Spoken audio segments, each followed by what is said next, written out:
It's beginning to look a lot like Christmas. Oh, let's review. We'll analyze the scene. Sounds holly jolly to me. Before it's over, let's begin. Bum. Bum. That's right, folks. Since the Christmas season is upon us, we thought the way to celebrate and get into the holiday spirit would be with some holiday reviews. 6 to be exact, selected and arranged for your Yuletide pleasure. So silver those bells, light the multicolored lights, and go out and build a snowman. And join us as we engage in some Seasonal shenanigans. shenanigans. Ruby. And Dragon, we have some shenanigans at play tonight, do we? Yes, we do. Oh man! All right, Dragon, I'm gonna give you the honor, sir. Would you like to key the audience into exactly what we're doing this fine evening? Well, folks, given this year is kind of the transition point between Christmas in July and the seasonal shenanigans and kind of being melded into one glorious seasonal bit of podcasting program in there for you, we've decided to carry on the at least this year, at least to give it a shot. We decided to carry on the tradition of Tiki and I from way back. Sometimes we would go in blind shows we knew nothing about that had a Christmas theme, and we just kind of navigated it the best we could with the bare minimum information. And that's what we're doing here. I heard I was rereading Bruce Campbell's book, and he mentioned that he played Santa Claus, and I went to it, and it was like, oh, he did, and it's available on YouTube. We should cover that, and that's what we're doing. And it's like a slightly unconventional Santa, which is one of our favorite Santas. Yes. So lo and behold, we are talking the Librarians and Santa's Midnight Run.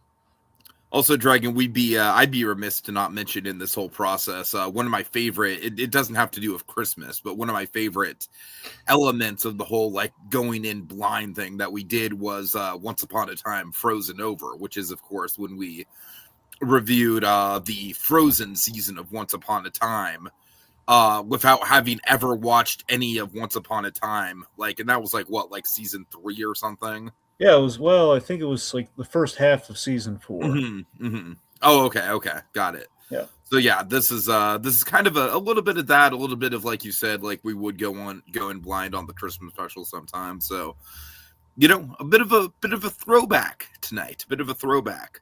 So, Dragon, what did you think of this holly jolly Christmas affair?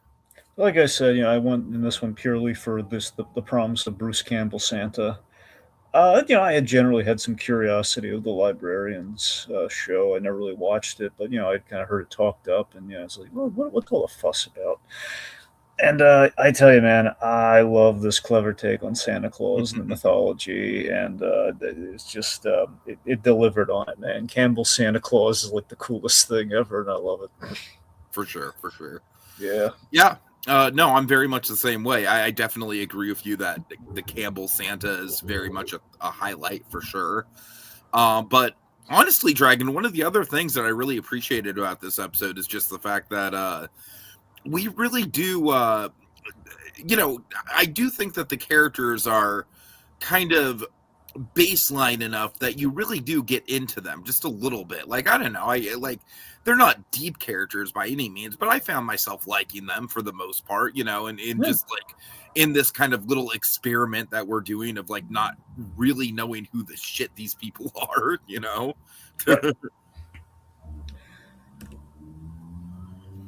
So yeah, overall I had a lot of fun with it. Obviously Bruce Campbell's a highlight, but I don't know, I gotta tell you, I thought some of the shenanigans, specifically revolving the hat, I really liked our shenanigans revolving the hat in this episode. I thought that was a highlight, as well as the Bruce Campbell stuff.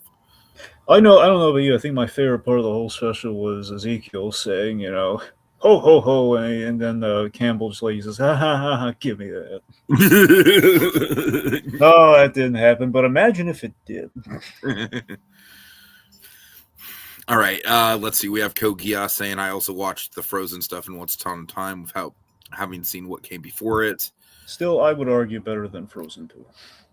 Oh yeah, without a doubt. It's a Frozen sequel I wanted, frankly. Basically, yeah, I would very much agree with that. Kogi S also says, I don't know what the Librarians, but I hope what the Librarians is, but I hope you liked what you saw. Yeah, I liked what I saw. I don't know about you, Dragon. I don't know if I have time to commit to a binge right now, but actually, Dragon, you know what? We'll get to it when we get to it, but I found out something really interesting in my kind of like cursory research about one of the characters, but we'll get there when we get there.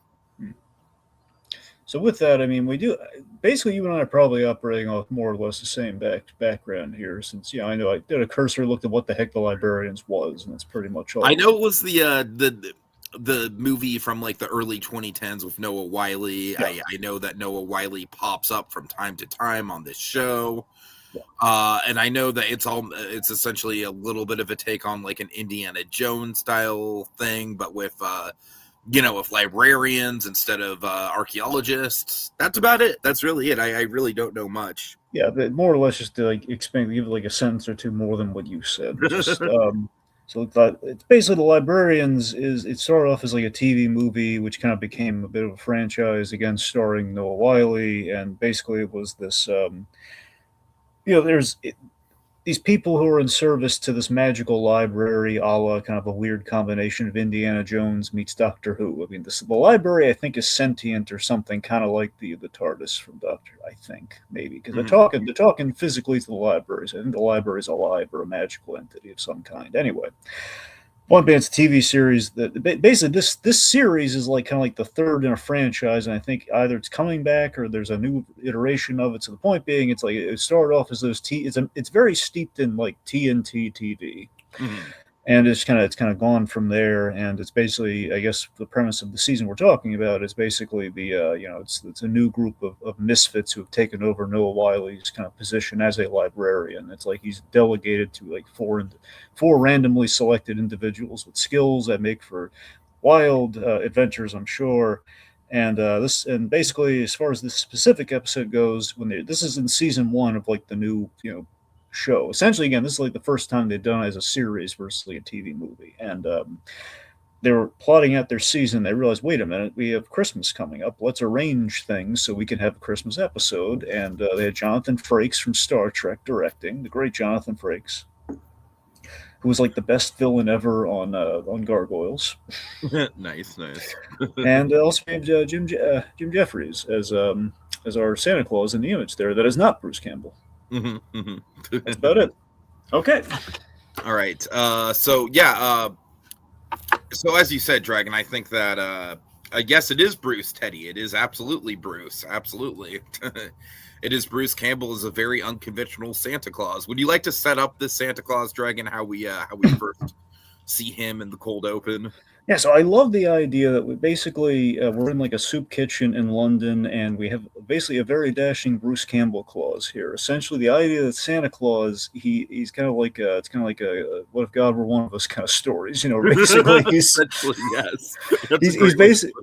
He's very much just kind of like a dapper, jolly chap in jolly old England of all places. Uh-huh. And he's secretly serving the homeless chili, and he's basically a soup kitchen. He's baking the best chili ever that the working Santa, which it's brilliant on many levels. One, the idea that we learn later in the episode the way this Santa works is that it's less the traditional, like it's a Santa Claus who delivers gifts across the world like we're used to, like traditional lore and just what we've seen in the media and everything. Apparently the way it works is that this is a Santa Claus that, like a sponge, he soaks up all the seasonal goodwill and seasonal cheer of like the whole year. He basically unleashes it at midnight on Christmas Eve.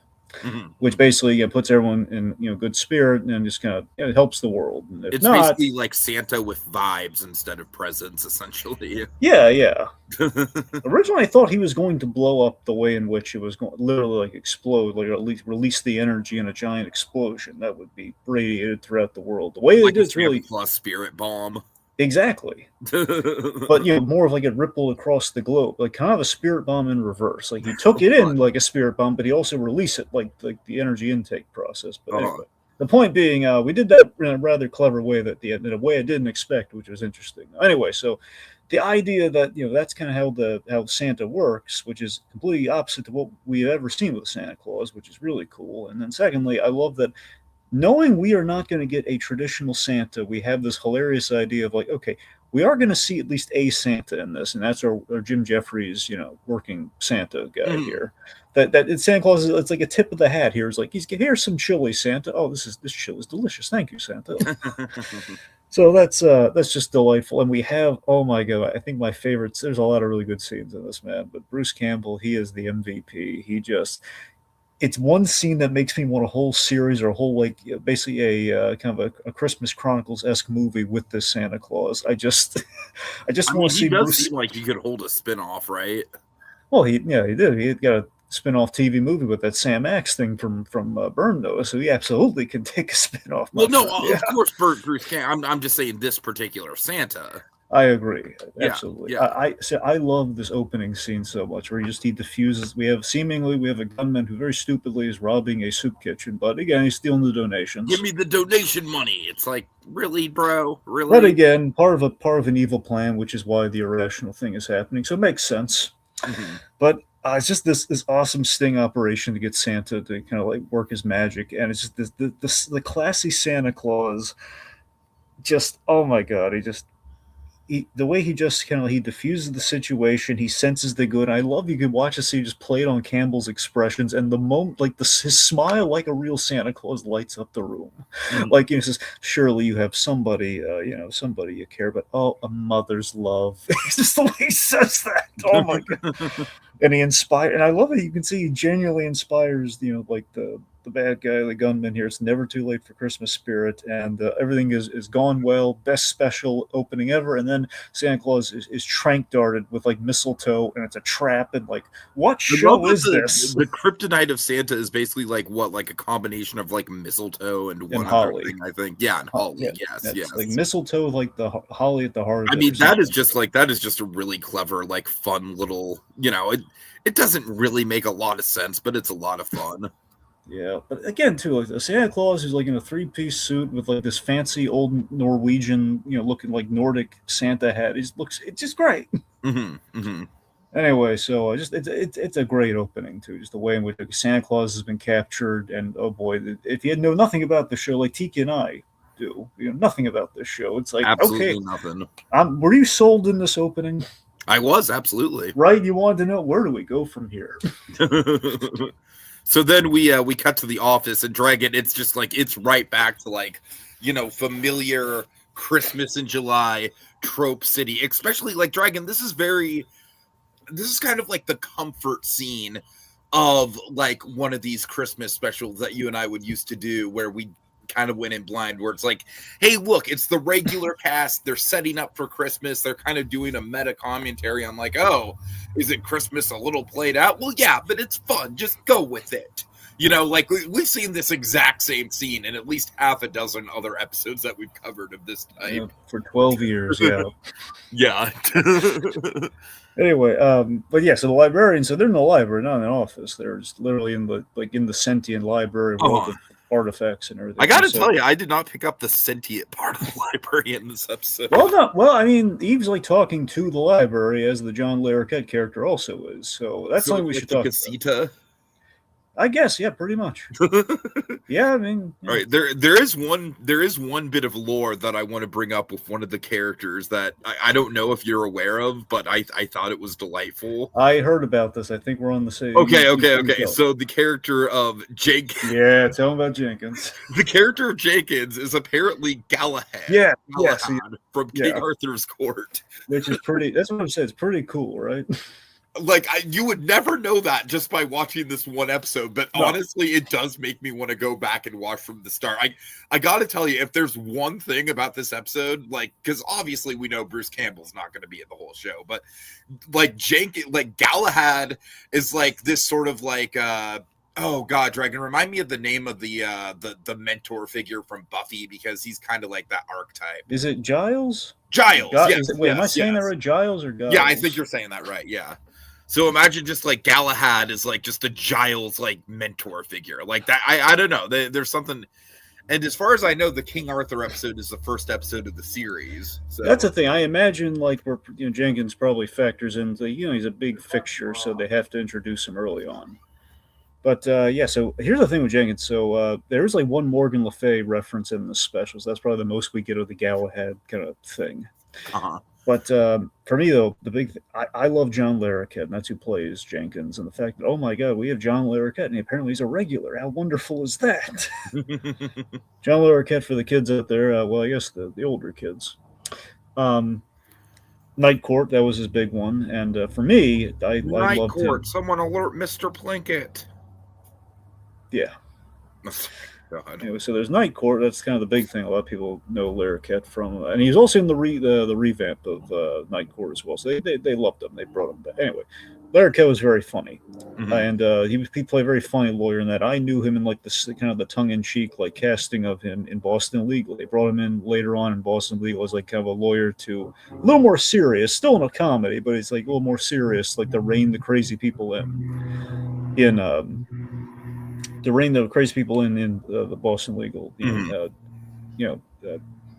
Schmidt Crane Pool office. Anyway, point being, I love that he was there. He's a fixture, and the idea of this guy, he's the kind of our magical kind of goat. He's very much the Alfred, but also probably more in line with like Giles. But yeah. All right. So we have our librarians. We just do a quick breakdown of librarians, like what we can glean from. Eve is our Scrooge. If we had to assign a kind of a Christmas in July role for her. Oh, very much so. Very, very classic. Like honestly, Dragon. Once again, I got a lot of nostalgia with like this is the kind of like baseline. Like yeah, they're not fooling around. This is Scrooge through and through. No doubt about it. Oh yeah. There's no like meta Scrooge. There's no fusion Scrooge. This is very easily the Scrooge of the episode. Absolutely. She's played by Rebecca Romaine, who was, of course, Mystique from the X-Men movies, and for in recent years played Lois Lane with her husband Jerry O'Connell, which was kind of cute. Yeah. All right, so she's the Scrooge. From what I can glean, again, you and I not knowing anything beyond the one episode, maybe a quick glimpse of Wikipedia. Essentially, Eve, she's the Guardian. I want to say the Guardian. The idea is we have like the library. It basically, honestly, the way I look at like the library and the whole sentiency is it reminds you a lot of Rise of the Guardians. Rise of the Guardians is the man on the moon's like this sentient kind of like thing that got all these random people together, these random holiday entities together. In this case, it's basically, I think the library needs somebody to guard the actual librarian. So I don't think she's actually a librarian. I think she's from NATO. She has she's like leading like the tactical charges and everything here. So I think that's her role, and she's stuck with these people and with this job that she does not want. She has to stay in this library, and she can't even decorate her own desk because the library itself, being kind of sentient, resets everything. All right, that checks out. Anyway, so the four librarians who actually do, each have a skill that kind of serves the purpose of the grand mission, the grand, archaeological mission. Got Cassandra, who, we kind of touch on everyone here with like what their kind of Christmas wish is. So Cassandra wishes she believed in Santa Claus because her parents demystified that for her at age 3. But according to Wikipedia, she's like a super genius who has like a brain tumor. Yes, that's what I heard. Yeah.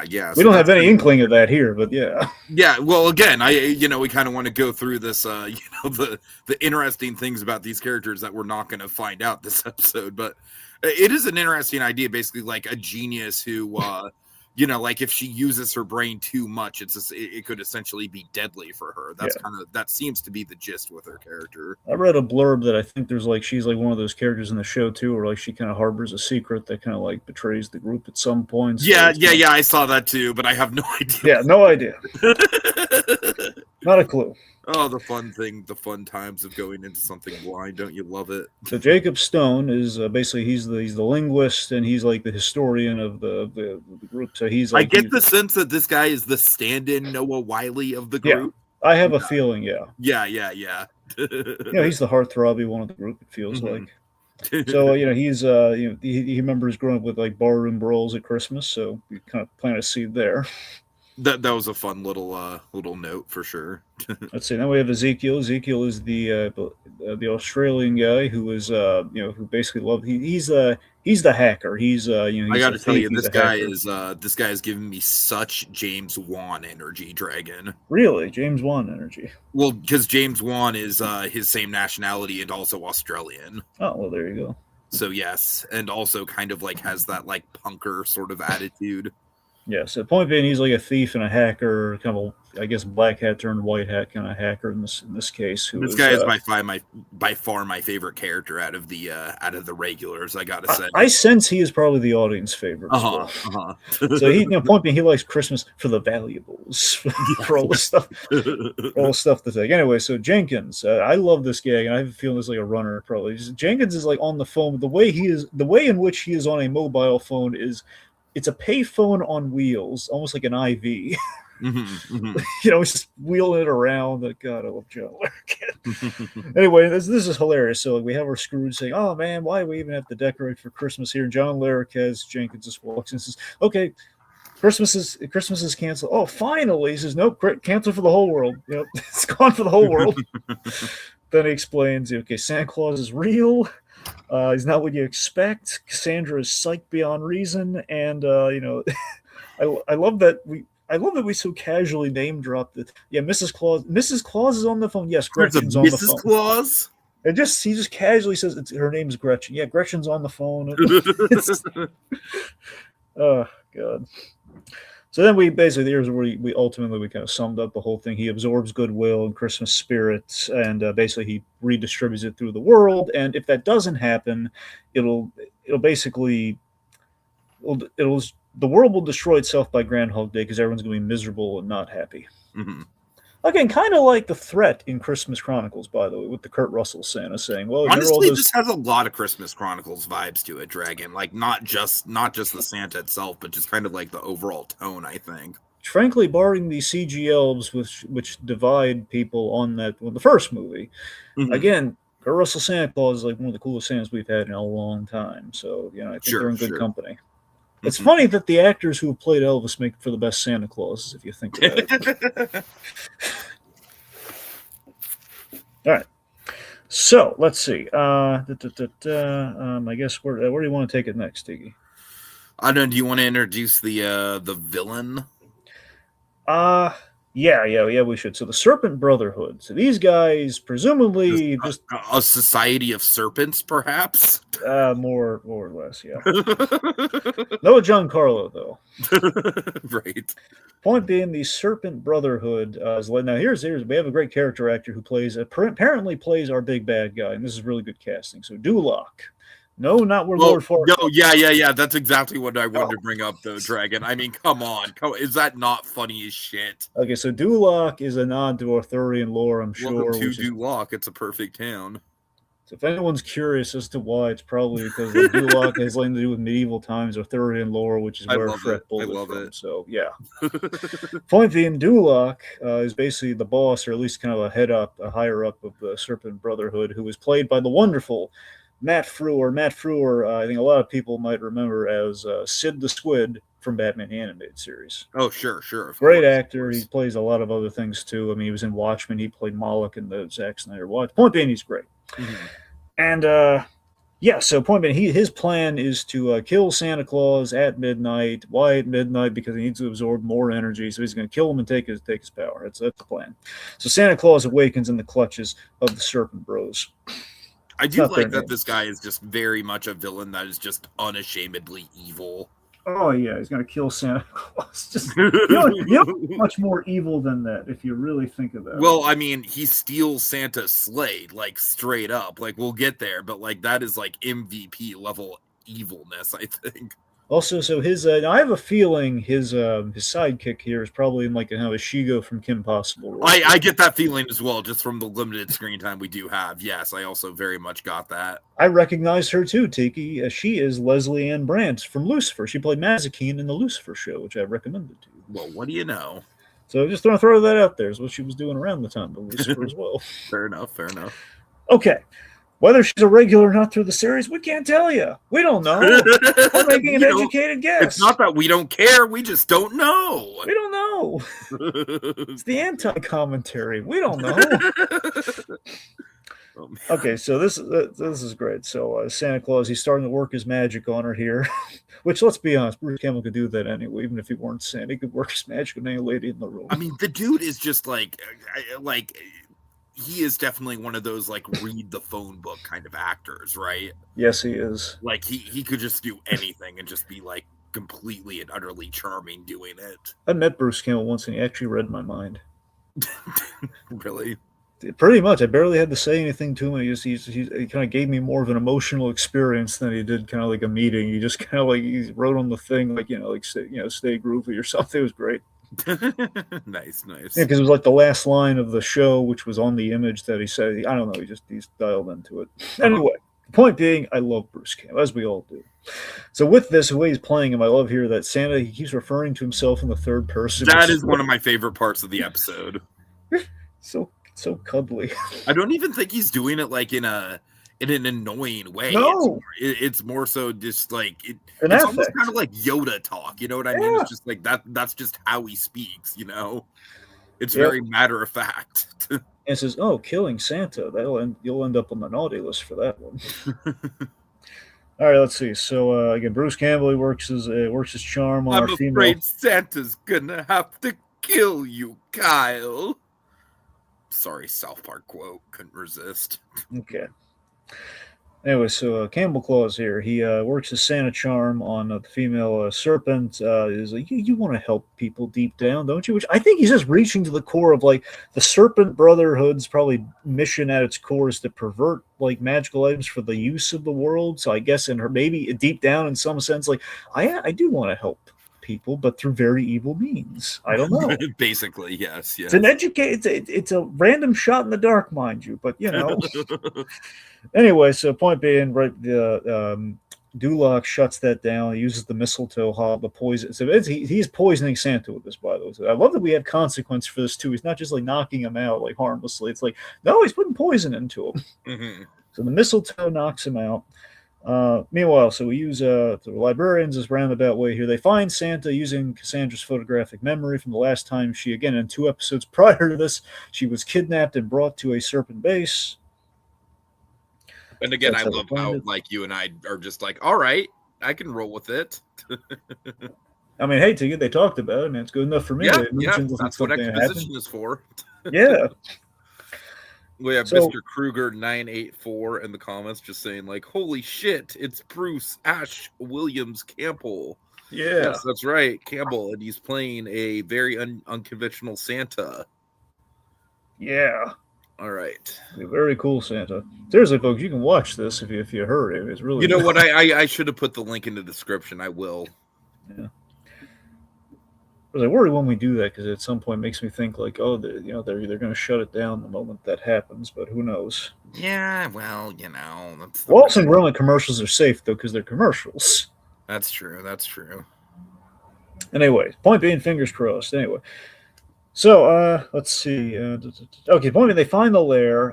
They end up this. I love the stall tactic here. This feels very in character for the Librarians, just based on the time that we have with the premise of what this is, where they basically play a game of like they're tossing all the valuable items in the room to keep the bad guys like the Matt Frewer Duloc character. He doesn't want anything to be broken. Like, don't use your guns. I don't want you to damage anything. Like, no. Yeah, that's a lot of fun for sure. Yeah. All right. So point being, while that's happening, we free Santa, and Cassandra's like kid in the candy store, like, oh my god, he's real. Mm-hmm. Let's see. We have the cutesy gag of like Ezekiel's on the naughty list. It's just, you're on Santa's list. Which one? Well, you've done a number of naughty things. But I love that it doesn't say it with like malice or judgment. Well, you've been kind of naughty. Mm-hmm. Mm-hmm. Let's see. I'm just kind of waiting to get to the hat bit. I'm sorry. All right. Okay. Anyway, so let's see. So okay. Point being, you need the sleigh to return to the North Pole, which is I never thought I'd be able to say. I never thought I'd ever say this. Where did you park your sleigh, Santa? That's just a really, really fun kind of like, procedural comic relief humor at its finest, right?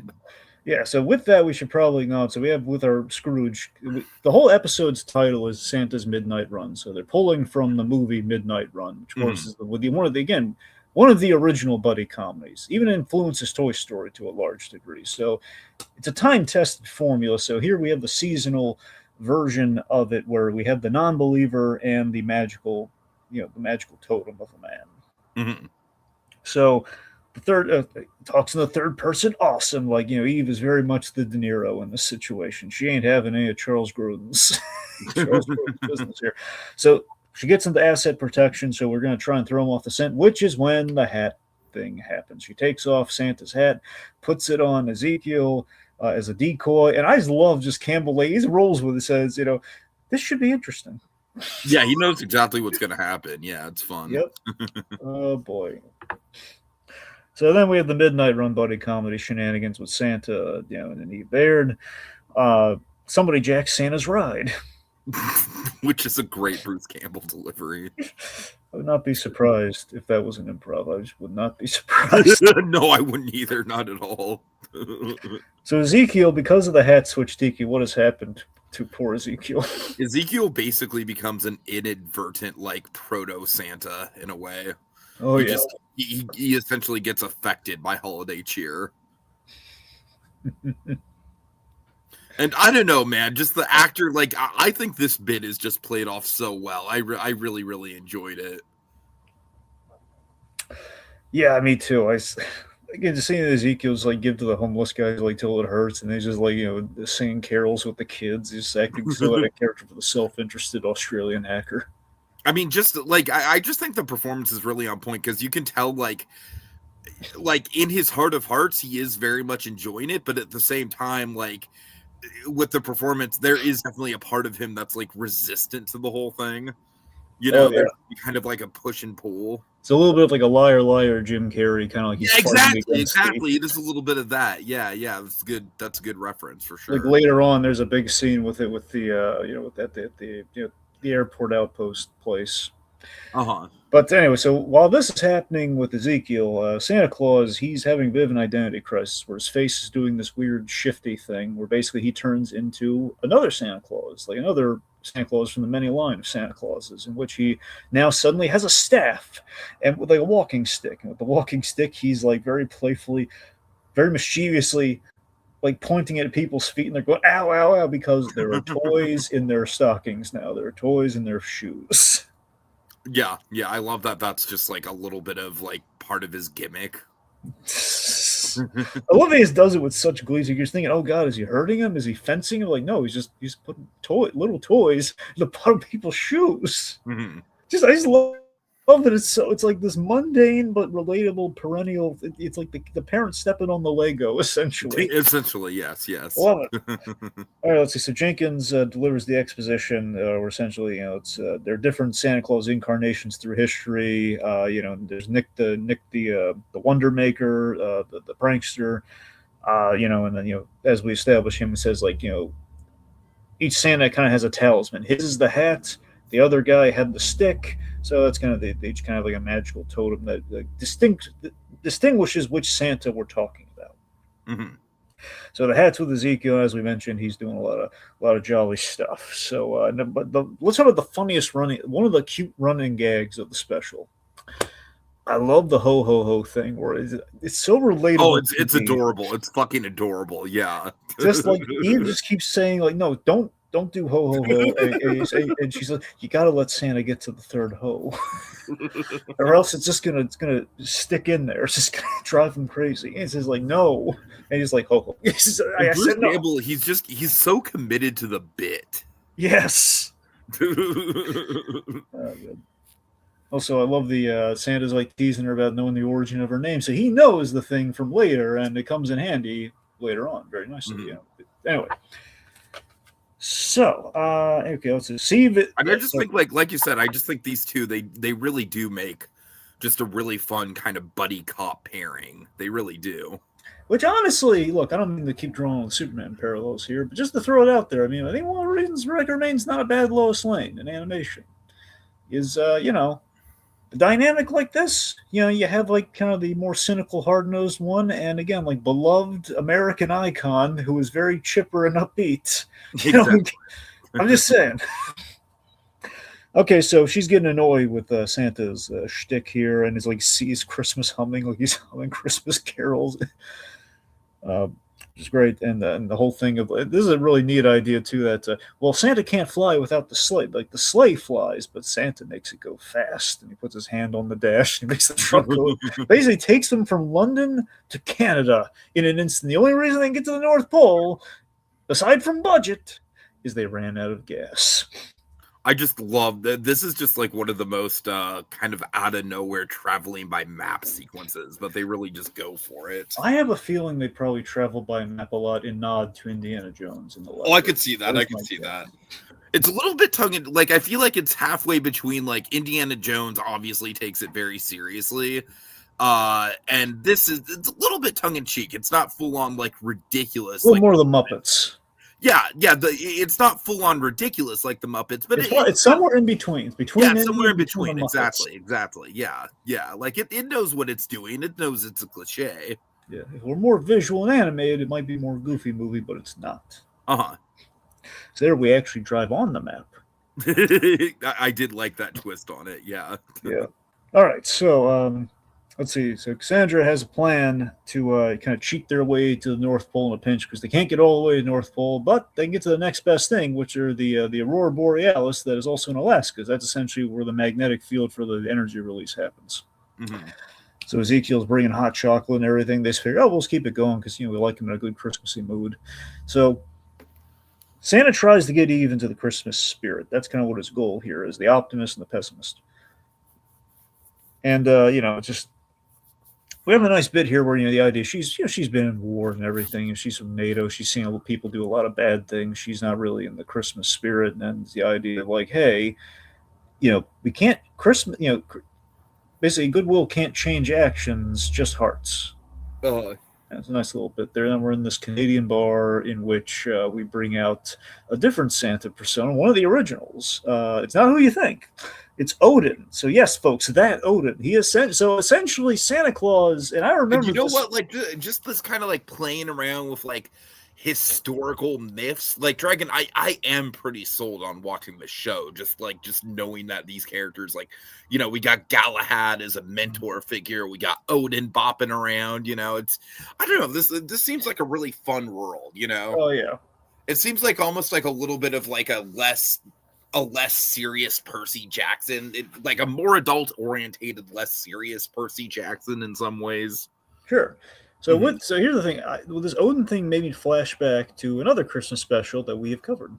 Okay. It made me flashback to Gift of the Night Fury. The Snoggletog. Sure. Special, because in there the whole thing is like Hiccup. Make sure you put your helmet out so Odin has a place to leave your goodies. So. Okay, you know what? If you don't mind me doing a quick detour here, I actually had a really, really fun interaction with Gobber in an Epic Universe that involves Snoggletog. Basically, like my mom and I, we walk up to him. He's in his blacksmith hut, like doing his thing, and I just start. I'm like, Gobber, I really like what the town's been doing for Snoggletog. You guys are really decorating. It's very festive. And my mom, Gobber's just like, oh, yeah, Snoggletog, blah, blah, blah, blah, blah. And then my mom is just like, Snoggletog? And Gobber's like, oh, yes, Lassie. You see, that's essentially like our celebration of, he goes like right into like an exposition, like explanation of what Snoggletog is to my mom. Like very, very good improv on that performer's part. So, anyway. I like it. Good. Yeah. I also saw the twins interacting, doing a like they're like, why are you staring at us? Oh, I guess they expect us to put on a play. Hold on. What? Getting a bit of an audio issue on you, a little bit of a kind of a maybe connectivity thing. Hold on. All right, try saying something. Can you hear me now? You're okay. You're good now. Okay, just really quick. The actor who played Roughnut, he literally just got like stood on one foot and was like, or on one leg and was like, "Hey, look, I'm Hiccup." I thought that was great. Anyways, all right, moving on. I'm sorry. Okay, so point being, the Odin thing does seem believable that it's like steeped in the, like, you know, the Vikings. You look to Odin. Odin would be the one delivering the gifts. I don't know if Snaggletag was actually somewhat based on like a real thing or not, but I'm kind of sold on. I'm sold on the Odin thing. The Odin thing makes sense. So the idea of the frivolity of the Viking god, the Vikings did worship Odin like a god, clearly. So because of that, it would make sense he could be a mythical figure. He's bearded, big white beard. You know, it could be Santa Claus. I buy it. So we have basically Nick here. He turns into Odin. And he's drinking heavily, and he's like, you know, like smashing glasses. He's making quite a mess. Mm-hmm. And this escalates into a bar fight. We have just again, this is like the wild Bruce Campbell acting here as Odin here. He's mixing it up with, I think, the owner of the bar. Maybe they're gonna, Odin wants to spill blood. This leads to a brawl, and we just cut to the aftermath of like poor Santa Claus. He's like ice in his face. Oh God!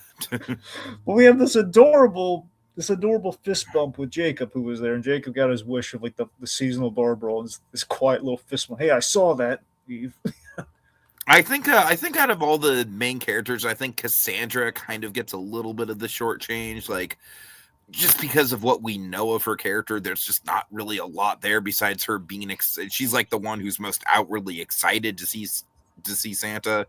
I think the other three get very serviced. I think they have very clear arcs, very clear highlights and stuff to do. So good writing on that end. Yep. All right, let's see. All right, let's see. So they all arrive in Alaska. Thankfully, unfortunately, on the way to Alaska, Cassandra and Ezekiel, they kind of botched the mission there, where they have this. Basically, they're in the middle of a seasonal rom-com plot where the pilot. Yes. I love it. I love it. Like basically, like the episode gets hijacked by a Hallmark Christmas movie for a minute. It's kind of the opposite of the airport trope if you think about it, because he's running away from the airport. Right. So they have this pilot here who's just making chit chat with the very jolly Ezekiel, and he's saying, "Well, I'm raising money for my wedding with my fiance. I promised my fiance we spend Christmas Eve together, and well, I'm here now." And you could see him doing the liar, just kind of fighting the urge. He just says, "You should go home and like here's some cash for your wedding. Just go." No, I mean you're right though, Dragon. It is like liar. It's pretty 1-for-1 with that for sure. Yeah. Just like the internal logic of it, the illogical logic, if you will. And Cassandra lets it happen because I think she's going to reconcile. It is my fault. I had the opportunity to take the hat off, and I chose not to for fun. And we're just going to sit in it now. And that's the problem. Thankfully, Santa can fly things. Mm-hmm. So let's see. So they're so we have this great build up. Again, Campbell, the way he builds up like the sacrificial gift of it all here, where you see him flying this plane, and this is what I'm talking about. And a little goes a long way with Campbell, where it's like a two-person between him and Eve, and we do this later during the big dramatic moment. But even the build up, they're in the cockpit, and you can see he's a little worse for wear. And it says, "You okay, Sam?" It's just the burden of all this of gathering all the seasonal, bottling up all the seasonal the spirit joy. Bomb is getting too heavy.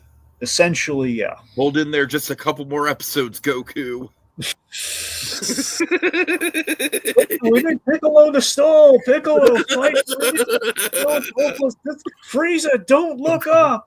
For the love of God, don't look up. Is that the sun? Oh my God, it's a giant ball of energy. We're all doomed. All right. Anyway, try bouncing that one back, go on. So it's not the best arc, man, but I have a special place in my heart for the Boo arc. I really do. Well, the Boo arc's great. I'm talking about the Frieza. The Frieza saga, that's the one that takes forever. I don't know. The Boo arc also has a spirit bomb that takes forever, Dragon. Okay, yeah, but that was come on. That one had a rail. That was like the spirit bomb of all the spirit bombs. It was an awesome spirit bomb, but it still took quite a Tiki, while. that was the only spirit bomb that had you like talking to the people of before all the TV movies did it. It was like the only time in the show it's like everyone like they had to convince everyone to relinquish some energy. It was the big event spirit bomb, man. Yeah, totally. It was like the spirit bomb. Anyway, the point being, Santa builds up like the whole. It's one gift that needs to be delivered. Like he basically said, it's not all of the gifts; it's one gift. Mm-hmm. So we reveal Duloc and the sidekick stole the sleigh, and they boarded the plane. And no, again, I just love the imagery of like kind of like an Indiana Jones villain who has literally stolen Santa's sleigh, Dragon. Now that's an Indiana Jones Christmas special you'd love to see. Oh, absolutely. Right? I mean, honestly, Dragon, this is the closest we're gonna ever see to Santa Claus in the Indiana Jones universe. Yeah, pretty much. So the poison is affecting Santa Claus, which is why he was looking so haggard and the plane's going haywire. We have this. It's Matt Frewer looking very, very menacing. By the way, it does like the whole blah blah blah trope speech too. Which is, that's fun. That's fun. Yeah. Well, no, he just this Matt Frewer's cutting to the chase of like saying, "This is where I talk about my whole plans." Blah blah blah. No, I'm just gonna give me what I want. I'm gonna kill you all. Mm-hmm. And I love he even says, like, and of course, when you're going to give in, I'm still going to kill you anyway. He just calls it out. I love that. Exactly. So, and I love this. There's a really great, almost Reverse Flash-esque line for this show where he says, "I've killed more librarians than there are stars." It's like, oh my God. No, you're right. I mean, again, there are just certain things in this episode that do get you intrigued about the lore, no doubt. Oh, yeah. Mm-hmm. So let's see. So Eve cleverly tricks Duloc into thinking the hat is where all the power is stored and gets him to put on the hat, which means he's going to be in a jolly mood. So it makes some Christmas wishes on him. Mm-hmm. Mm-hmm. Hey, why don't you kill Santa here instead of putting him on the? This is really fun. I mean, again, I love how they weaponize it. It's really fun. It's really fun writing. And they get the girl off they get Lamia off the plane. And she's like, "Wait, what? Really? Yes, get off the plane." So then I love it. I love that Cassandra. She tries to help the show, and I really love that. Where it's just, "Can you tell us all the secrets and how to take down the organization?" And that's too much. I love how that was too much. Yeah, that's really fun. It's it's like the Icarus moment. It's like flying too close to the sun. Yeah, it's like Buzz Lightyear with the toolbox. Exactly. The toolbox in Toy Story. It's like, Buzz, you could have just stopped there. You were ahead. Yep. Before you extend yourself, where we had to cheat the animation, Buzz, just a little bit. Anyway, so basically, Duloc, all the jostling and everything that's going on there. Eve's like holding Duloc as he's like out like the open entryway of the plane, the cargo hold, and he's like, it's really creepy here where he's saying she's trying to get some information from her, like, hey, like how do we cure Santa of the poison? And he just lets go and he falls laughing, and very Joker move, just like. I have a feeling, Tiki. I haven't watched the show, but I have a feeling he's not dead. You know what? There's something about it that just kind of makes sense that he wouldn't be Dragon. I don't know. It's just a hunch. It's just a hunch. It might be Jenkins saying, "I have a feeling he's not dead." Right? It might be that. I don't know about you, Tiki. Call it a hunch. It's just a blind bit of doodah luck. I'm just throwing it out there, man. Anyway, so Santa's got his hat back, but he is in no flying headspace. He tosses his Christmas cookies. It's not a good sign.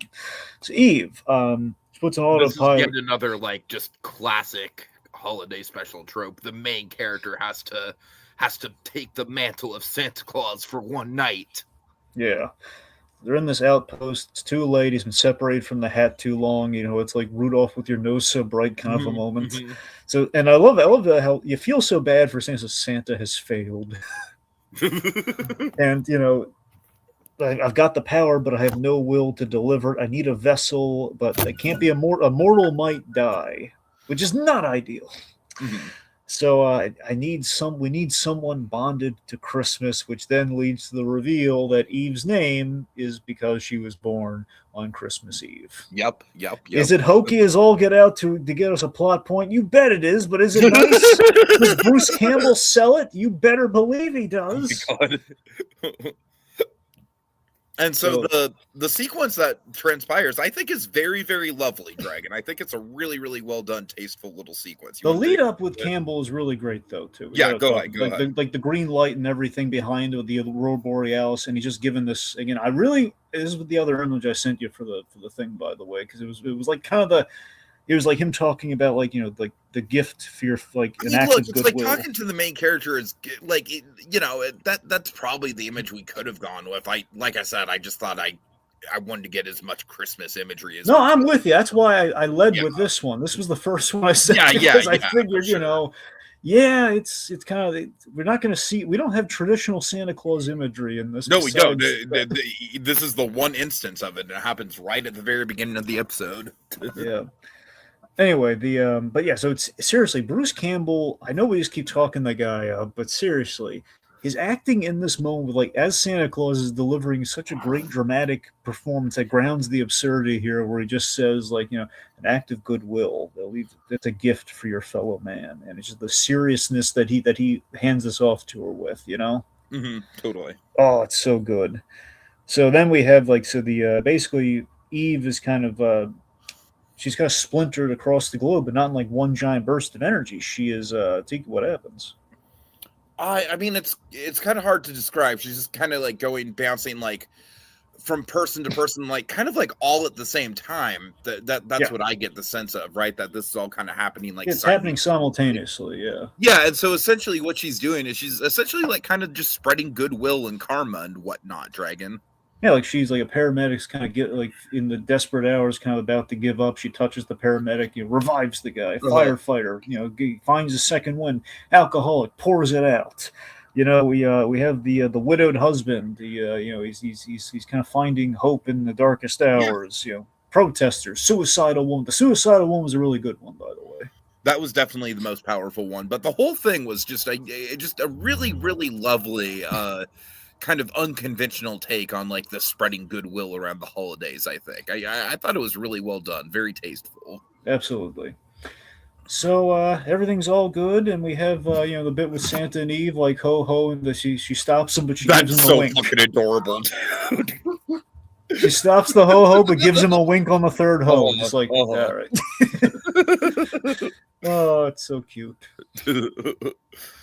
So then we wrap things up. Jenkins, he says he's pretty sure Duloc's alive. No, I don't know, Jenkins. I think your hunch might be off on that one, buddy. I mean, have you ever fallen out of a plane, Jenkins? I mean, come on. I mean, how do you walk that one off? I mean, come on.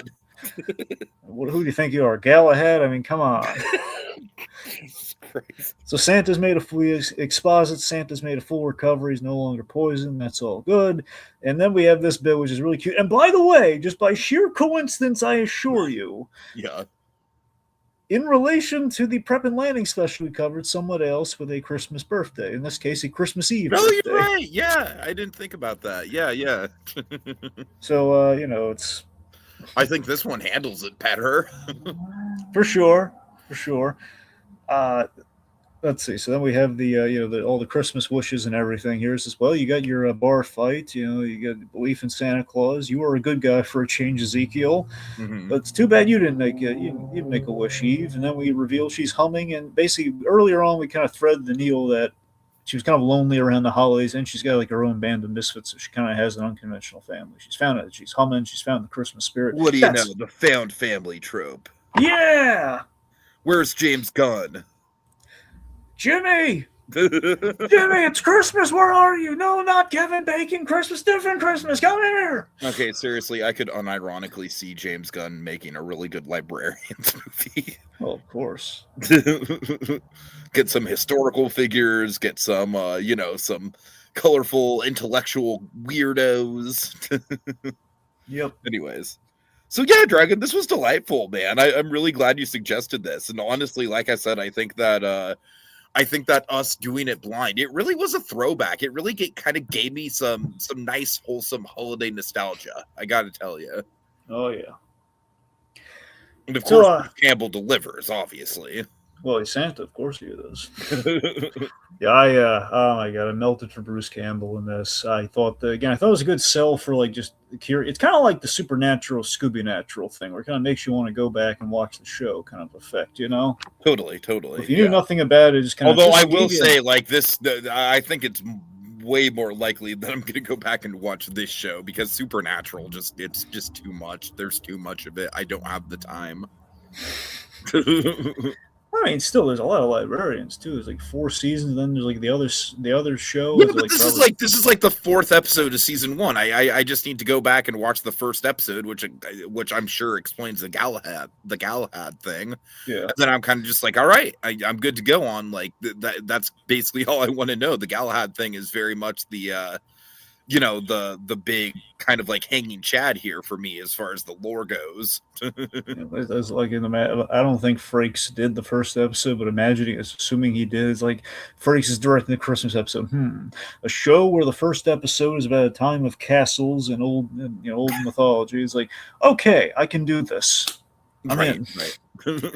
Anyway, yeah. So I was very charmed by this. I thought it was really good. It's absolutely in our wheelhouse. In a world where we could have gone back in time and done Christmas in July a little smarter, I think it would have made the cut a little earlier. But we got in there somehow, and we're carrying on certain traditions, certain tropes, you might say. I will say, I think this is a really good ambassador of Christmas in July going into season of Shenanigans. I think this is a good choice for that role. Yeah. So I thought it was great.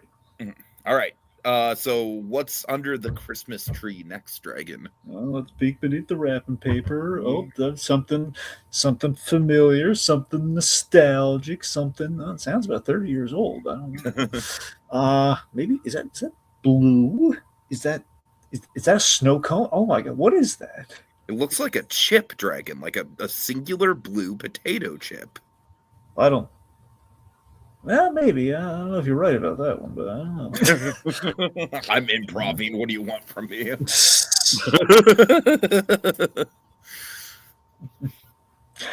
right, so we want to thank the folks, too, for tuning in. We're not going to actually reveal it? We're just going to tease it? Do you want to tell the folks? Let's tell them. We might. All right, folks. So we're kind of doing one for us next time, folks. We're basically to celebrate Freakazoid's 30th anniversary. We're talking the chip episode, the origin episode of Freakazoid, which just happens to take place around Christmas. Yes, it's very again kind of like a Die Hard Christmas, kind of I can't believe it's Christmas. Yeah, for sure. That's kind of our justifier. It's a vanity project. Like Freakazoid is like one of the core fundamental like foundation building elements of Dragon and I's working relationship. So it very much makes sense to bring it back around to it. Yep. All right. So just big thanks to Teddy.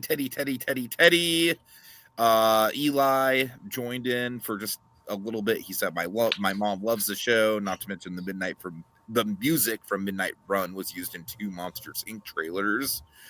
Let's see. We got Mr. Kruger 984 and Code Gias as always. You guys are all awesome. All right, Dragon, take us out. All right, folks. Time to dash away all. But as we wave goodbye, don't you cry. We'll be back again next time with even more seasonal shenanigans. Fa la la la la la la la la. Hail to the king, baby.